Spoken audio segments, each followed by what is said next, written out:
Okay, we are going to be solving equations today using the Nspire. Now, if you're actually wanting to be able to solve equations, um, working it out by hand, then you'll want to go watch one of my different videos on that. Today, we're just going to show you how you can plug this into the calculator and let the calculator do all the work. So, we're going to take our first equation here. And when we go to our calculator, we're going to start a new document. So we'll hit 1 to start a new document. And then we'll add a graph. So we're going to go to graphs. And then when you get to graphs, if you see this f of 1 or f1 of x, this is not where we're going to enter in our equations. We want to enter them in as relations. This allows us to enter pretty much anything in. So to find a relation, you're going to go to Menu, 3, which is our graph entry, and then 2. So Menu, 3, 2, and that gives us our relation. When you see the REL, then you're in the right spot. Right now I have 1. This number can change. I think it can go up to 99, but it needs to be REL for us to be able to enter these. Okay, well after that, you just enter the equation in exactly how it looks. So we'll go 3x minus 4 is equal to 12. When you hit enter, sometimes you see a line and sometimes you don't. And then you might be able to kind of look at this and try to figure out exactly where it's at. It doesn't look like when I created this that I created one that was crossed exactly on a number. So if we want to see exactly where that's crossing, then you hit Menu, 5, 1. And this number right here is always going to be your answer. It's where it crosses the x-axis. The x-intercept is always going to be your answer. So we could put x equals 5.33. In another video, I'll show you how to take a decimal and turn it to a fraction.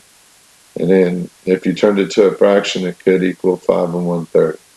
So just depending on how they want it, like I said, we could take either of those answers.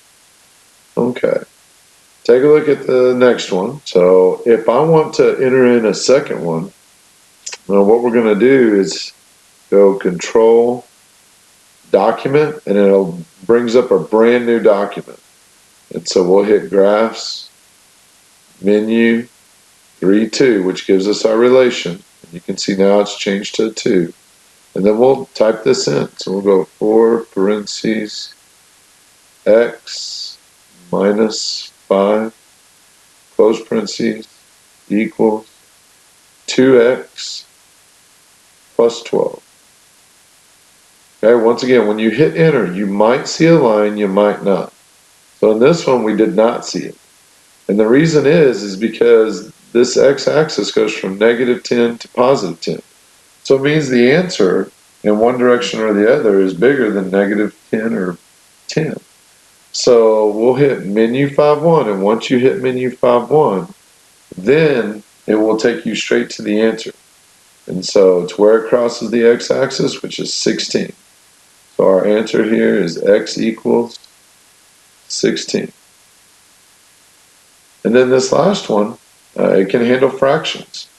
So once again, I want to open up a new page. So we go Control, Document, opens up a brand new page. We'll go to Graphs, then we want Menu, 3, 2.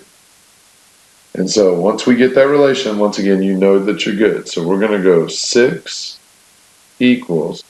Now we want to put in a fraction, and there's a few different ways to put in a fraction, but the easiest is right here. You can see it kind of looks like a fraction. We're going to go Control, Divide, and it will allow us to put in a fraction. So 2 over 3. And then make sure you arrow out. Right now, if I keep typing, it's going to be in that fraction. We got to arrow out of our fraction. And then x minus 3. All right, so once we have that, we hit enter. Okay, it didn't appear, but So far, it doesn't mean anything until we hit menu 5.1. Menu 5.1. Okay, it looks like my answer is going to be x equals 13.5. And like we said, we'll show you in another video how we can change that to a fraction as well if we need to do that. So anytime that we are going to solve equations, we like to do it in the graph feature. I know that you can also do this with nsolve, which is fine. But later on, when we do inequalities, it really helps if you're already solving equations like this, then inequalities is very simple to do. And nsolve doesn't do inequalities, so that's why this is so important to us. And even later in the year, we can use this to solve even harder things. So, hope this helps.